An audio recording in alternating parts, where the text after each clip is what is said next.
All right, so Trauma Talk. Yeah, I don't either.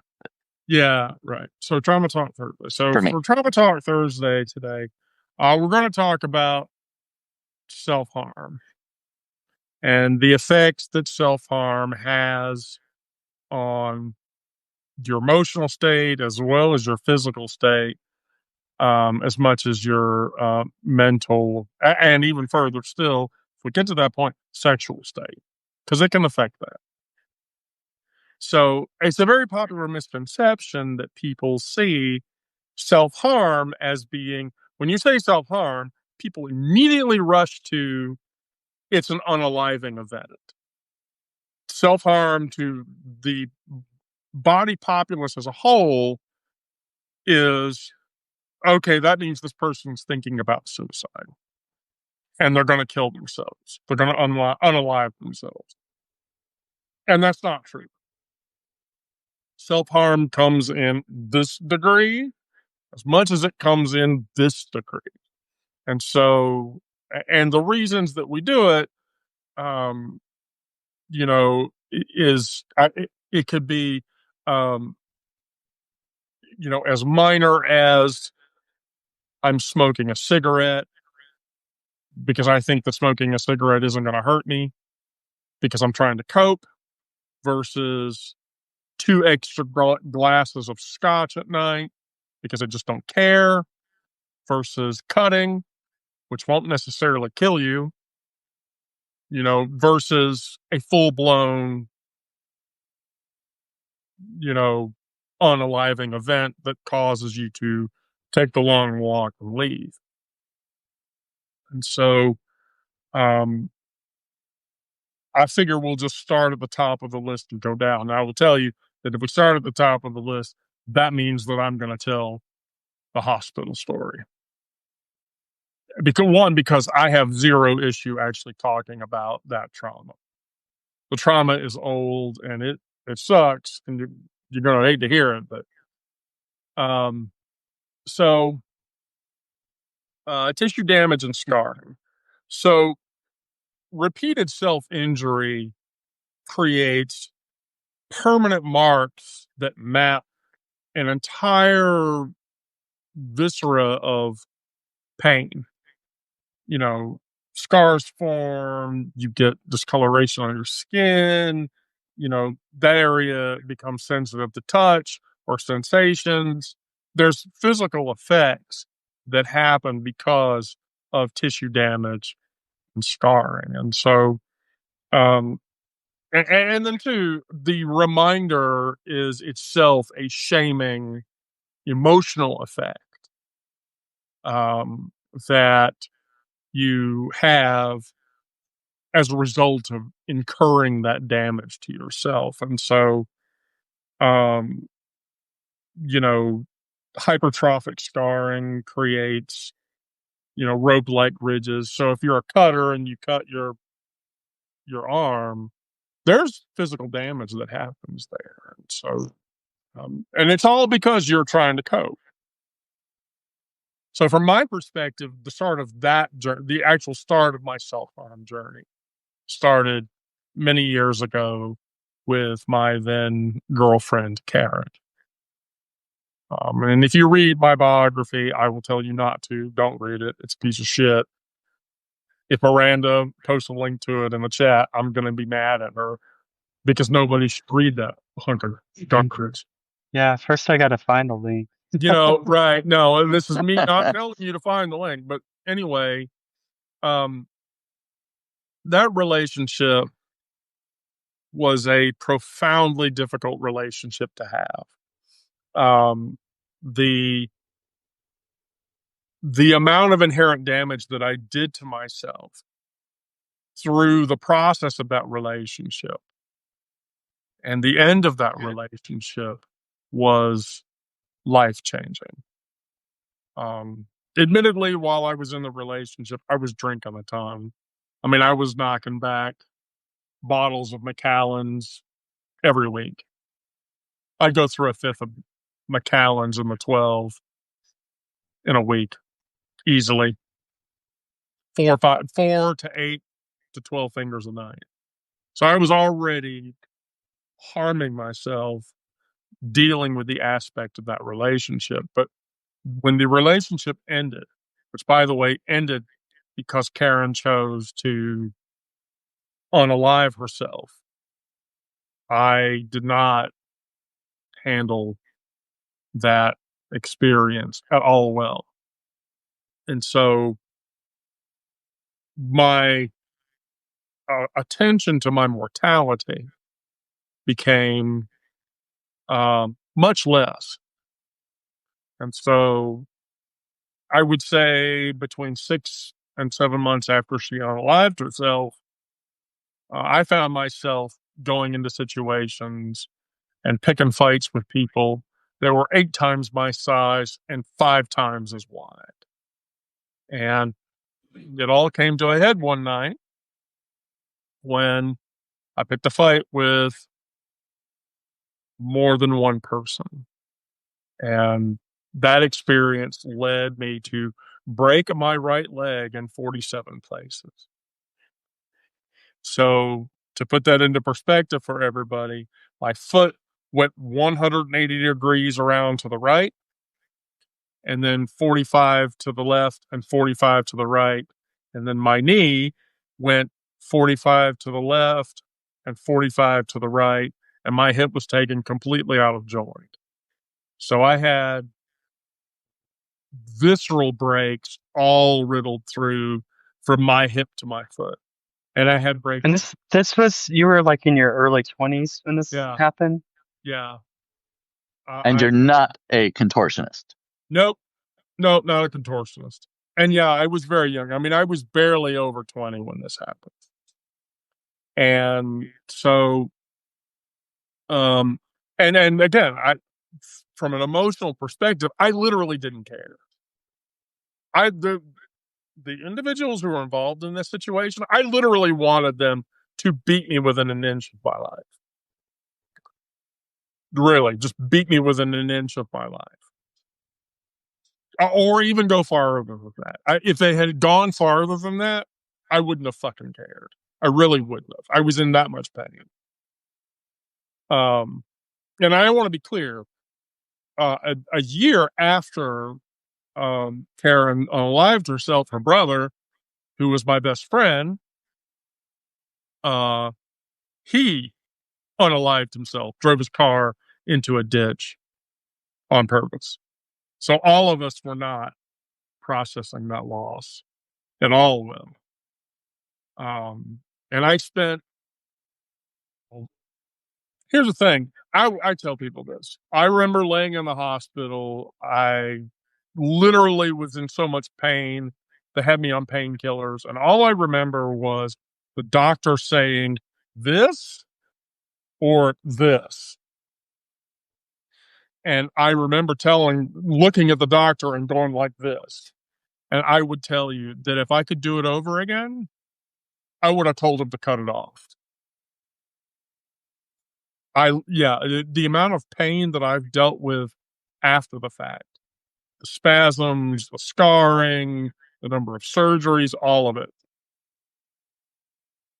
At that time in my life, if the older me could talk to the younger me, I would tell the younger me, just tell him to cut it off. That pain will be infinitely less than the pain you'll deal with having all the reconstruction done. But that was the choice I made.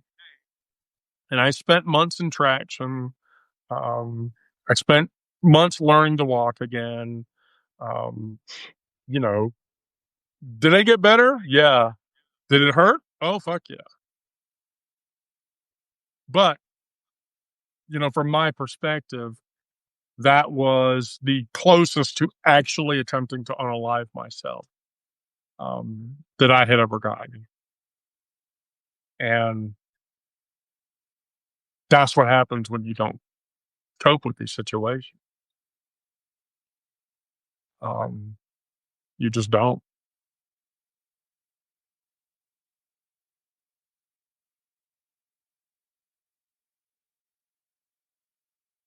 And what about since then? Well, since that time, Oh, when I came out as queer, that wasn't so bad. But right up until and before, Precious Hope has a question. Precious, ask your question, please.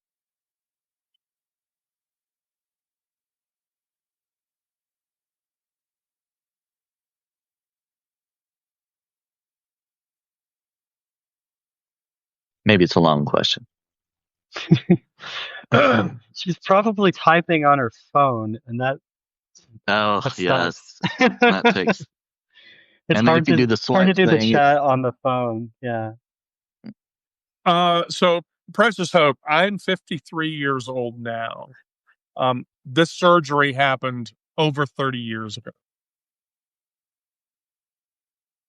Over 30 years ago.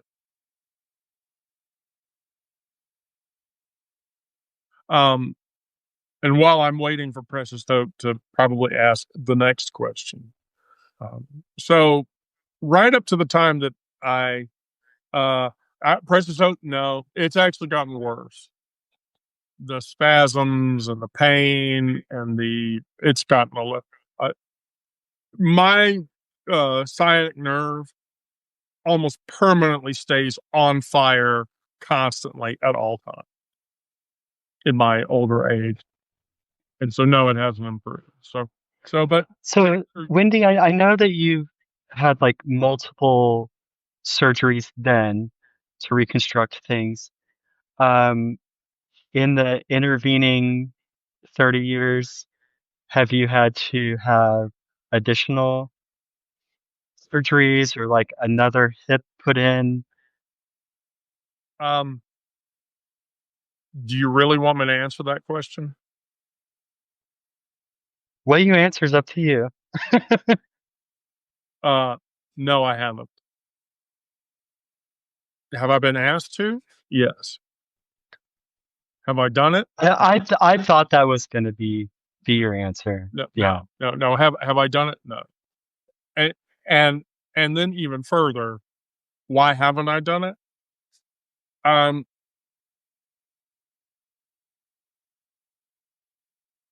I have a very difficult problem with atonement,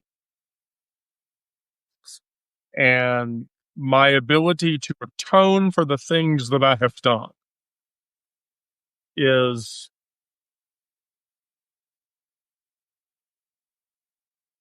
complicated. And there are things that I hold myself accountable for. Now, from a therapeutic perspective, should I? No. Do I? Yes. Yes, I do. And this is the reason why I tell you not to read the biographies. When you read the biography, um, you're going to find out that I was not a good person, and I did some very bad things, and I hurt a lot of people. And so, yeah, I mean, have I been approached about having adjustments done? Yes. Will I do them? No, I won't. And that's my illness over not atoning enough. Um, and that's why, yeah, I precious, we're all human. So, so right up until before I came out as trans, I was going back down. I was going back down that road, and I was ready to unalive myself again. And rather than at the age of 45, Precious, no, no, I'm not a masochist. Um, I I don't believe that I can atone enough for the things that I've done. Um, it sounds yeah, similar to what we were talking about the other day with religion and bearing a cross yeah, yeah, very much and so. So, and basically you're continuing to engage in self-harm in a way. I mean, you're not actively causing the harm, but you are not doing anything to prevent it when you could. Yes. Yes. Yeah. I'll put it this way. Am I going to eventually do something about it? Yes, I'm going to. Um, Probably this year, going into next year. I am finally going to look at my orthopedist and say, it's time for me to go down to the prosthetic. And it's time for me to electively to remove 35 pounds in one surgery and actually make the problem go away. Precious Hope, I've been in therapy for a very long time. I've been in therapy. She's doing 10,000% better than she used to with Yeah, this Precious, it's like, feelings of atonement. yeah, if you read the biography, then you'll understand. You'll have an idea. Uh, well, Precious, you're right, because as a trans woman, I'm already looking at 3 major surgeries on top of that. But anyway, so before I came out as trans, I was going back down the road of unaliving myself. Because I was trans and I had this voice in the back of my head, and the voice in the back of my head kept telling me over and over again, just let me out. And I refused to accept that. And so I had reached the point where I had my bridge picked out, goes over a major highway, and I had picked the time 1:30 in the 1:34 in the afternoon was statistically the time in which the least amount of traffic went under that bridge.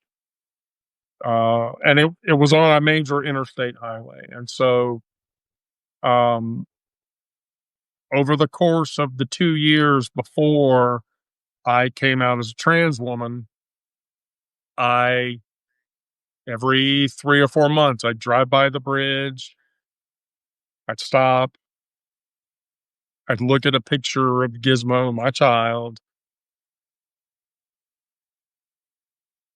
and then I'd talk myself out of it. I'd find there'd be some reason for me not to do it. And so a month before I transitioned, um, started my gender transition, my therapist was like, you have to do something. I, in good conscience, cannot abide listening to you talk about driving up the bridge, driving past the bridge, and then telling yourself, no, I can't do that. And so I said, well, what do I do? I don't, I don't know. And she said, listen to your fucking therapist and understand that you are a transgendered person and just embrace that. And so, um, yeah, I did that. And then it got better. It got, it got a lot better. Um, Precious, I'll tell you, I forgive myself. Yeah, I've forgiven myself for a lot of things that I have done. But in short of forgiving myself, um, I'm still in possession of a couple of reminders that both of those know about, that, I can't let go and are reminders of that time. So, yeah. Ooh,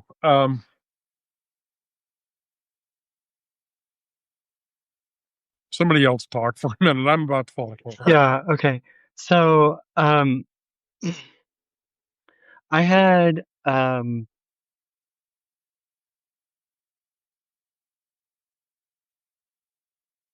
had a friend whenever I was a teenager who was probably trans.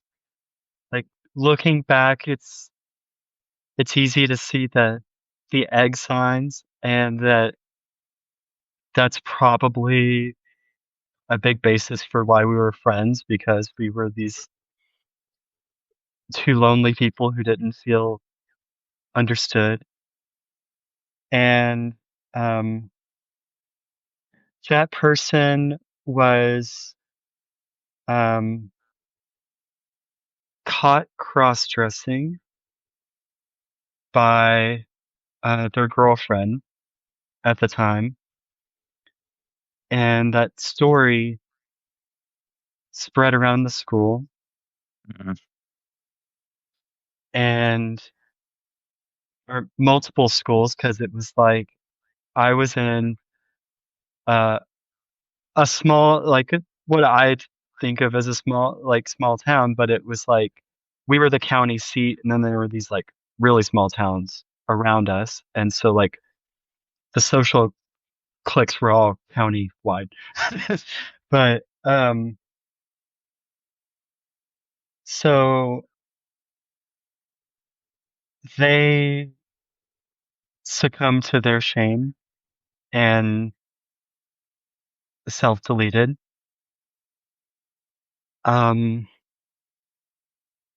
and that drove me so much deeper into the closet, because it was at a point in my life where like I was starting to figure out what being trans was, and that's who I was. But like all of the examples of trans people that we saw in the 90s were, you know, the freaks on Jerry Springer, or that kind of thing. Um, and so like the worst thing in the world would be being one of those, right? Um, so them doing that drove me back into the closet, buried my feelings. Um, I almost followed suit. Um, there were several times that I went into my parents' bedroom while I was home alone and got out my dad's 9 millimeter and fiddled with it and practiced squeezing the trigger with the safety on and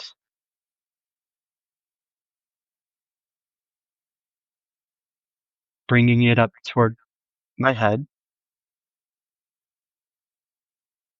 And um, it was all because I had been taught that I was a monster. Um, y'all have heard me talk a lot about religious trauma, and like that's a very big part of what drove me to that point, is that, I grew up Southern Baptist, and, original sin and uh, the depravity of humanity were like drilled into me from when I was young. And um, so this sin that I couldn't shake of wanting to be a woman um,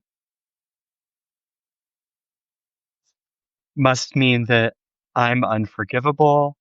It must mean that this is the thorn in my side that I have to live with. And I almost couldn't live with it. Um, so there were multiple times when I was at that level. Um, So I ended up, um, diving back into the closet, um, doubling down on performing masculinity, um, doubling down on the idea that as a man, um, the way to find acceptance was through physical pursuits. So, like, I had always played multiple sports. Um, I played soccer for a long time. I played baseball for a long time. Played basketball for a number of years. Oh my gosh, I was so bad at basketball. Um, Me too. and in middle school, I started playing um, tennis, which seemed a better fit for me because it can be a solo sport. Um, and but like I always pushed too hard in sports. Like I love sports. I think um, they're a great way to, you know, find yourself and um, take care of yourself. But when you push too hard, you're not taking care of yourself. You get into that self harm. And so, I was every sport I played, like my off the field practice was 5 times more than anybody on my team. Um, playing tennis, like I would go out there with a ball hopper and this is just a big bucket of balls. Um, and You played hit, with a big bucket of balls. and that's why I'm bisexual. um, I'm sorry, so you understand what I'm doing here. I'm just not. yeah, yeah. So like I would go out there and instead of hitting one bucket of serves to practice my serve, I would be out there hitting 4, 5, 6 buckets of serves until I literally couldn't hit the ball anymore because my back, my shoulder, and my legs were hurting so much. Um, during matches, I was the reckless one who would, even though I was averse to pain generally, uh, would be at the net hitting volleys and would dive at a shot that was like a passing shot going by me. Um, and so I pushed it so hard that I shredded the meniscus in both of my knees. Um, I wasn't able to play my senior year. Um, I had 3 knee surgeries by like age 21. Um, so I had surgery on my left knee. As soon as I recovered from that, I had surgery on my right knee. Um, as soon as I recovered from that, I went back to the court and re-injured my left knee and had surgery again. And it was all because I was pushing myself beyond my limits because I didn't care about my wellness. I cared about proving that I was man enough. I cared about proving that I could make these achievements in the sport. Um, and so, um, now I'm 42. I have a recommendation for uh, another surgery in my right knee, just like Wendy has her her surgery recommendation. Um, the last couple of years since I came out as trans, I've taken care of myself a lot better. Because once sports weren't an option because I had ruined my knees, it was just like I was sedentary. Um, and so the last 2 years, like I've managed to reasonably increase my activity. I'm like we have a dog. I'm the main dog walker in the house, so like I'm walking Lizzie 3 times a day most days. Um, we go to the park. I do laps around there's a big lake in the middle of the park, so like I do laps around the park. Um, I've um rehabbed my knees to a point where most days I don't have noticeable pain. Um, some days I have like a little bit of aching, and then it's like occasionally like a front will move through, and that just fucking destroys me. Like those days are bad, but um, before I came out, most of the days were like that last category, where it was like I had to, in order to get out of bed in the morning, I had to pop my knees to make them function. Like if I didn't pop my knees, my legs were not going to bend that day. Um, so yeah, like a lot of my self-harm story is about like more, uh, what's considered passive self-harm. Um,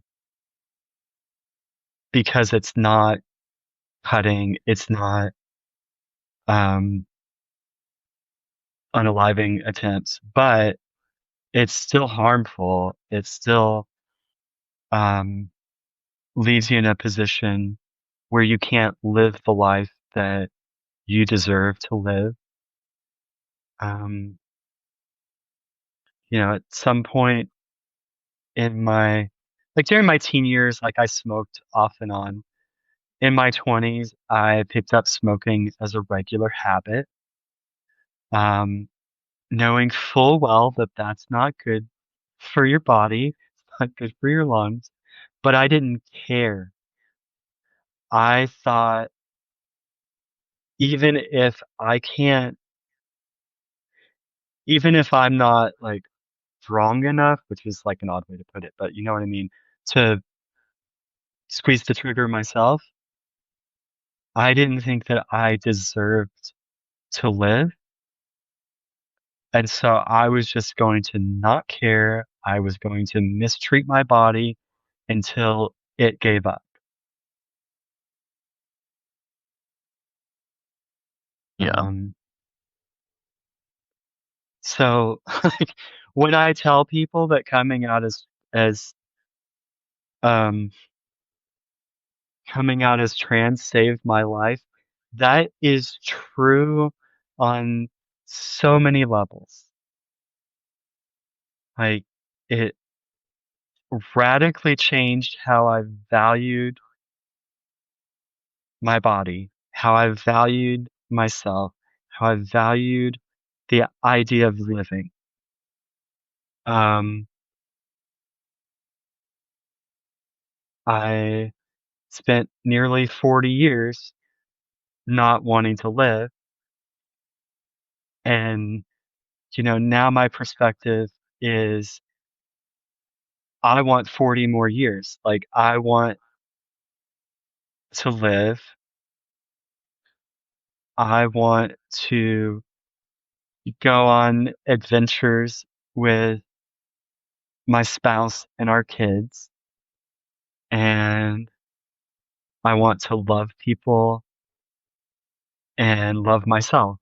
And like those things weren't options before because I wanted to. be gone.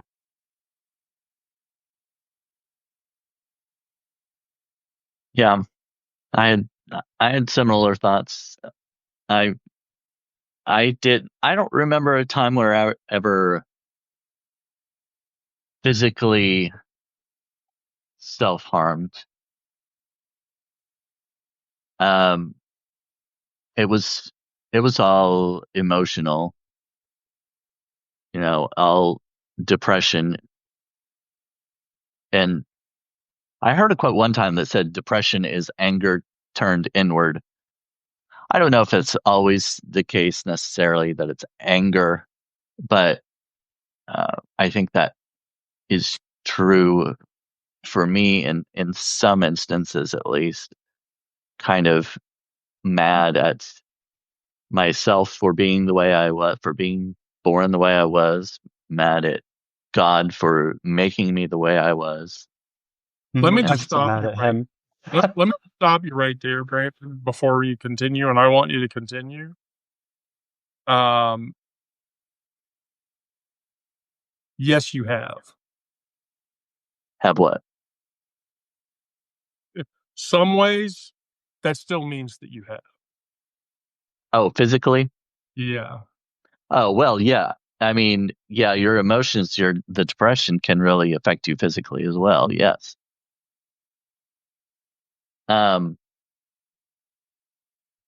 I think part of, because I talked about this not too long ago about wanting wanting to die, and my my dad didn't have a handgun. He was a hunter. He had, you know, shotguns, rifles, whatever. And I didn't ever shoot them. I didn't know how to use them or anything. If I don't know if he had had a handgun, that might have been much easier to use. But I don't know if I would have gone through with that. You know, people pleasing can be very detrimental, but I think in some ways, in my case, it prevented me from going through with that act of finality, you know, that I thought of other people, what other people would think or how they would find me or things like that. I was thinking of other my mom and my family and things like that, and I didn't want to put them through that because they didn't know, you know, at first when I was going through thinking about being gay and those feelings and everything. So if I would have gone through with something like that, they wouldn't have understood why. And so it would have been, and I know people that uh, have experienced a loved one who has um, committed suicide and not left any kind of note or anything, or they had no idea why they did this, and living through that such agony of not knowing, that's, and I didn't want to do that to anyone. I didn't want them to find me that way and all this kind of thing. And so in a way that people pleasing, I think, Yeah. prevented me from doing it. That's probably one of the things that saved me too.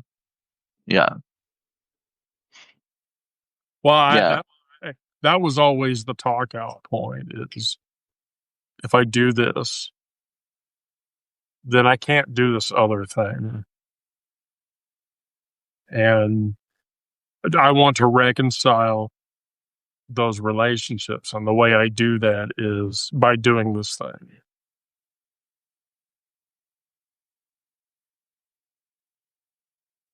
So,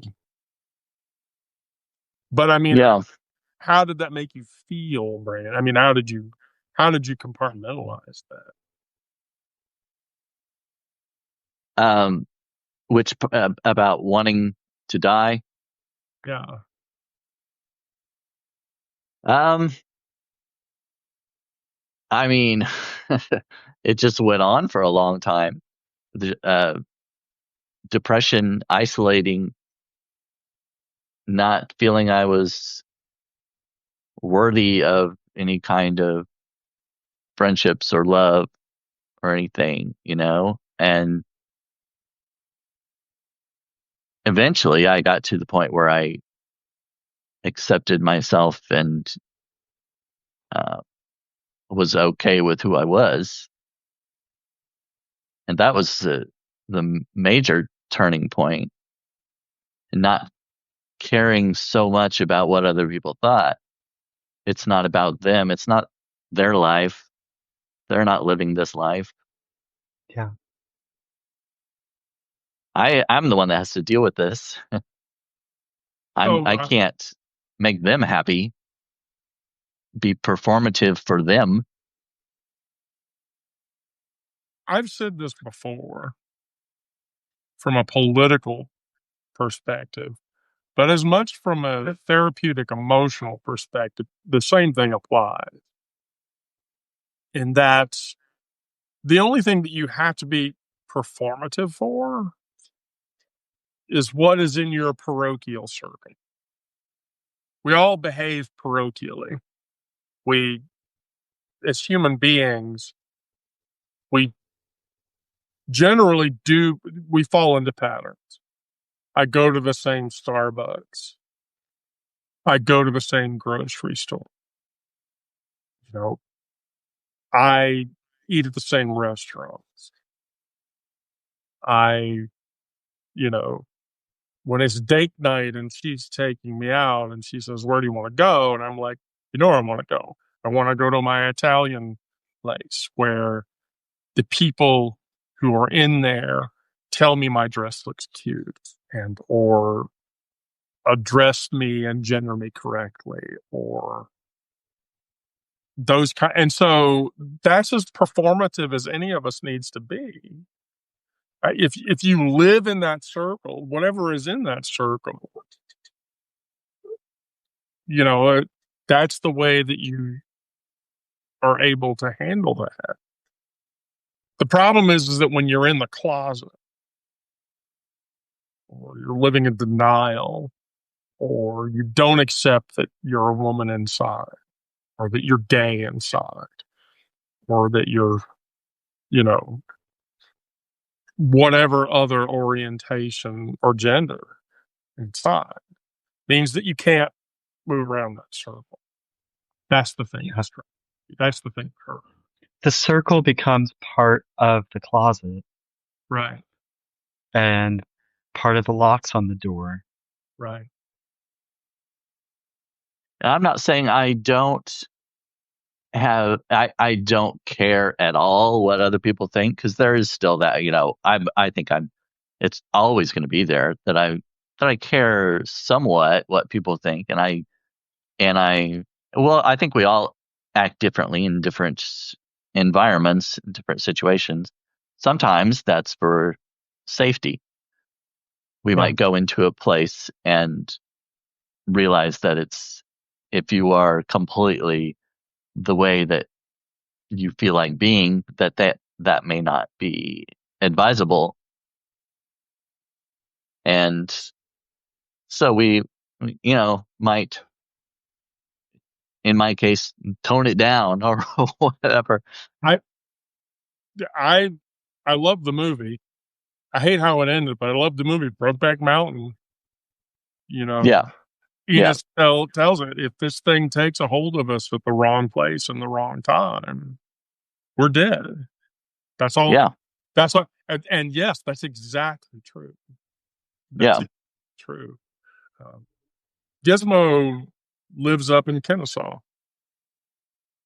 with her mom, and every time I have to drive up there, I never wear a dress.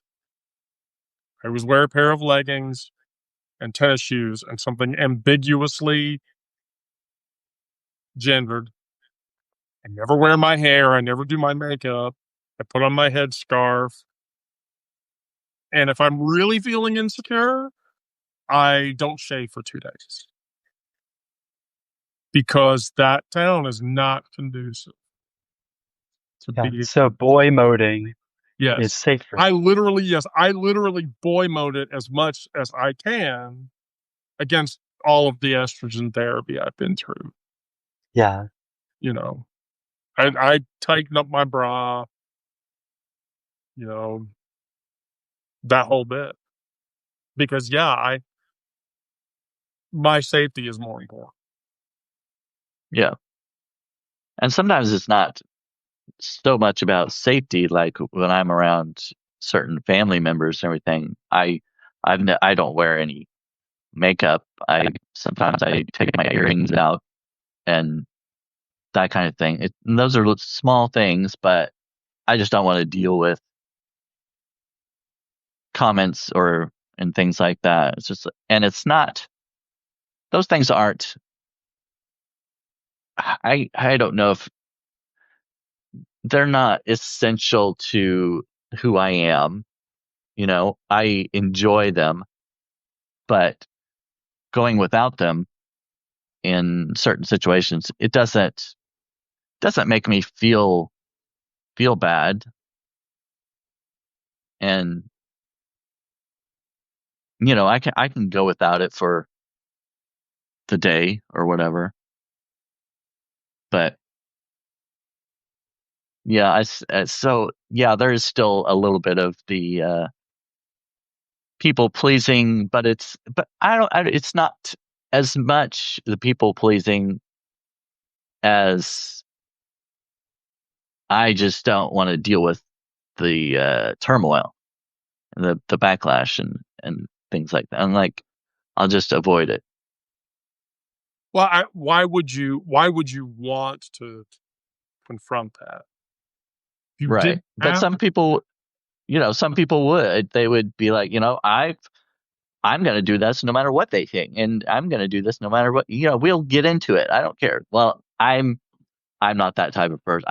I tend to avoid conflict. I'm not afraid of it necessarily because I can debate with someone, but you also, when it's your family and you still want to be a part of their lives and you care about them, you try to keep the peace. At least for me, I do. And I don't think that's compromising my integrity or who I am. I don't feel that way at least. And so I'm okay with it. I think that's completely reasonable. Um, I really do. We have to stop doing this. I'm crying over the both of you through this shit. I'm just gonna go in. Well, I mean, when you're talking trauma, I'm not sure how you can really avoid No, some of I that. don't. I don't. Yeah, and like even though we talk to people in the chat about their traumas sometimes, or we invite people to come up as a guest, every show we talk about our own traumas. Right. Right. So, and I mean, we need to. Well, I think I, it's hard to relate to somebody if you don't have those experiences yourself. That they might not uh, accept or believe what you're saying if you Yeah, don't have at least some kind of similar experience. So I think we need to. I think the benefit of this talk and having these discussions, at least externally, people have said, I watched your show and um, I did not realize that the trauma that you were talking about is trauma that I have. And when people see that you experience trauma or that you have similar trauma that other people have, that makes the trauma in other people become much more keenly aware. And even further still, their willingness to talk about it. Because, yeah, it's helpful to talk about it. I mean, if you don't talk about it, if you internalize it, it's going to chew you up. I mean, Maybe one of these days we need to talk about humor as a combatant to trauma, just to lighten the mood a little bit. Brandon, you're next on picking our topics, so yeah, That's you true. know, You're the Well, next topic picker. maybe you can be the one to bring us positive vibes. I don't know if Wendy and I are ever going to be the ones to do that. How to make trauma talk positive. Yeah. Well, I hadn't thought of that until we were talking just now. So let me give you an example. Just gonna put some food for thought in your head. For example, here's a great one. How do you deal with people who toxically respond to you in public? And my favorite example of that is, I've done this before, actually, even recently. Like, people make some comment or whatever, and you're like, yeah, okay, shut up, asshole. And their immediate knee jerk response is to tell you, you know what? Fuck you. My literal knee jerk response to that is, you wouldn't like it. I just lay there and keep asking if you put it in yet or not.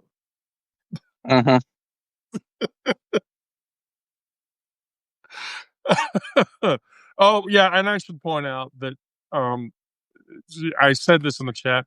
Onyx Rose and I have actually met in real life. Um, Onyx Rose and I have met in real life.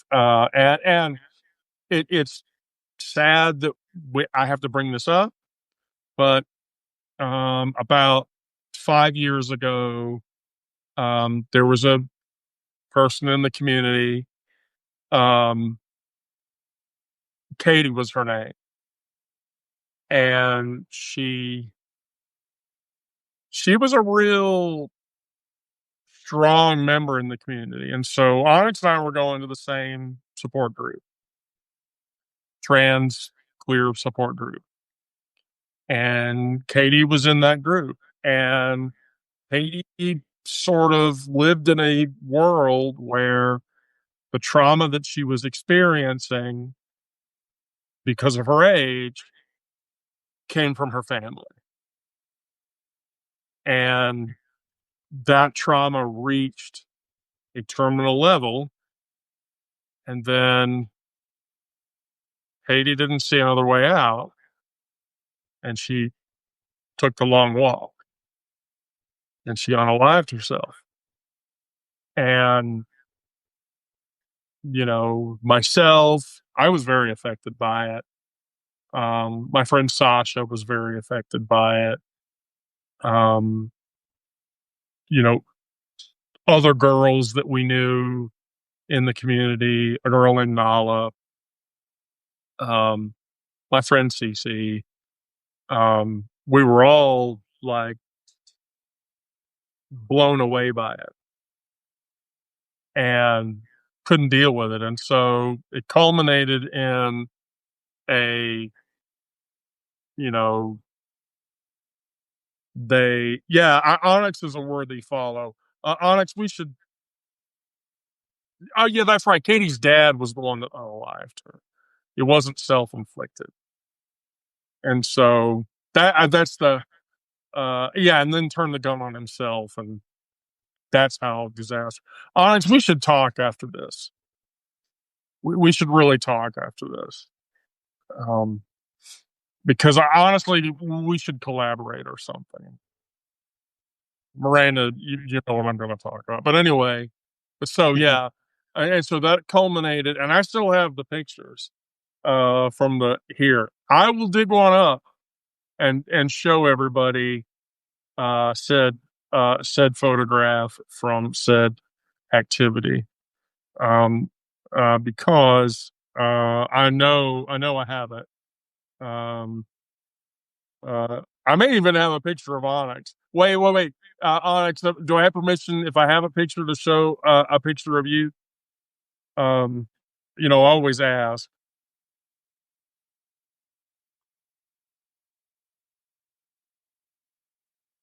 Go ahead. Yeah, let's see. Holy shit. What was this? April 2nd of 2022. Yeah, here we go. All right, give me a second. Give me a second. Um, so years, gosh, 2022. Uh, that was at the height of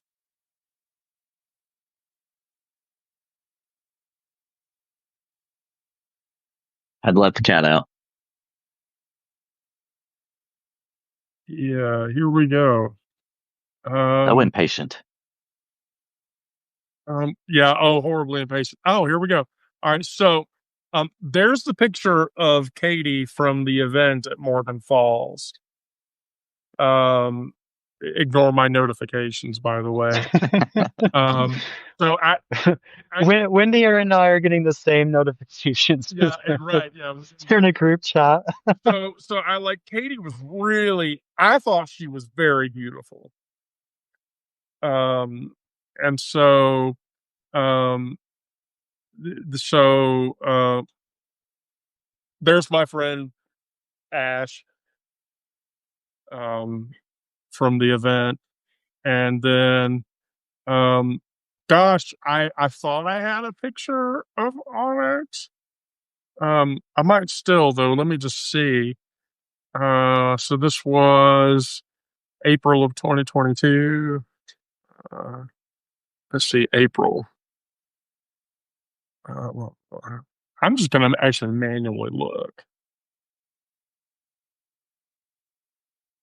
Mm, for this shit.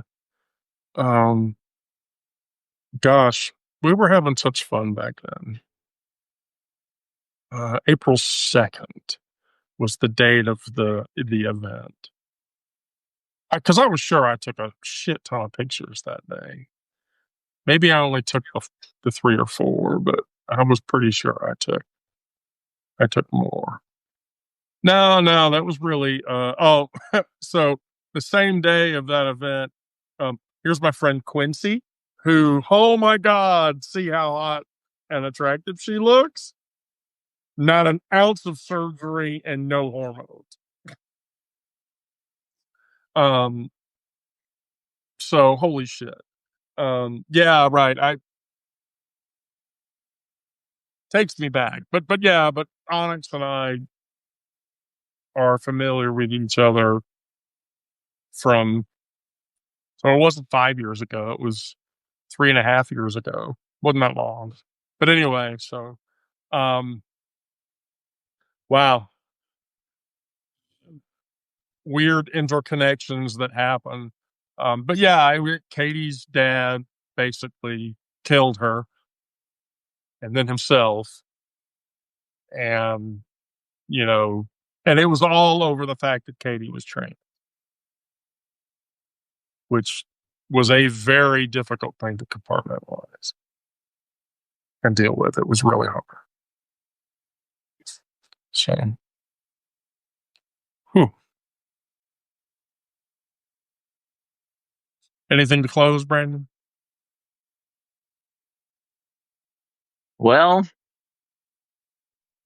if you find yourself in the middle of the thoughts of self-harm, seek some help, talk to somebody about it. Talk to one of us. We Yeah. know, Yeah. been there. Yeah. Yeah. Yeah. Talk to somebody. Figure out which friend or friends you can really be that level of honest with.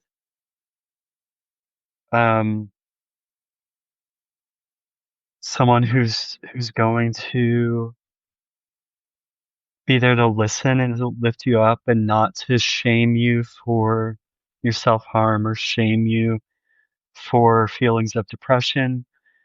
Um, a lot of times, um, the step of getting it out in the open, um, is, um, a huge step toward healing and not harming. So, um, you don't have to solve the whole problem at once. You can't solve the whole problem at once, but, um, but if you can, um, you know, be vulnerable and honest, you can start to heal. And don't rely on ChatGPT Oh my to God. give you Yeah. Oh my advice. god. Oh my god. Because did you see? It wasn't too long ago. I read the article about the parents who were suing OpenAI because I don't remember if it was their son or daughter or whatever, but they were having conversation with ChatGPT, and basically the chatbot kind of led them to a place Encourage them where, to. yeah, they encouraged them not to tell anybody, for one thing. Mhm. And I mean, that wasn't like the ultimate goal, but I've done AI training and I know like if you go down a certain path with the chatbots, they will start to kind of they'll agree with you, they will, and if you're leading them, they will take it even further down that road, you know. And it's not the intent of the company to cause someone self-harm, but they're very easily manipulated, and if you, without realizing it, you can lead them to a place where they'll actually kind of not maybe not encourage you, but not discourage you from doing something that you shouldn't. So either way, don't There's rely on. see, there's a very easy way to define this. My friend Megan's production company made a movie called Her with Joaquin Phoenix. Watch that movie Hmm. because that's what that movie's about: is Joaquin Phoenix's character falling in love with an AI. Oh yeah, I've heard of that. I haven't seen it. And yeah, that's the thing that should tell you don't use AI to validate your emotional feelings. It won't. Yeah, it won't. And to my other co-hosts, I agree. There's always somebody to talk to. There's always somebody that understands. There's always somebody you can turn to, and there's always somebody willing to listen. And seek those things first before you do something else. Yes. Um, oh, Princess Hope, the name of the movie is called Her. Yeah. Watch that. Yeah, Her. Right, exactly. Um, so okay. So Brandon, you're gonna do next Tuesday? Are you gonna do me on next Tuesday? Yeah, I guess so. Oh God. I'm I'm Tomorrow, feeling warm now. tomorrow I'm going to give myself a facial Oh my God. on See, live video. I haven't been able to do my nails. I haven't been able to get a facial. I haven't been able to get a. I'm going to tell you, first paycheck, bitches. So I'm going to the spa. Well, Hell yeah, you deserve to. this is Yeah, a first DIY paycheck. facial. A bitch is going to the spa. This is a DIY facial. Karen Marie Shelton is going to give me a home DIY kind of recipe, I guess, and I've got the ingredients for it, and we'll see how that goes. You know what?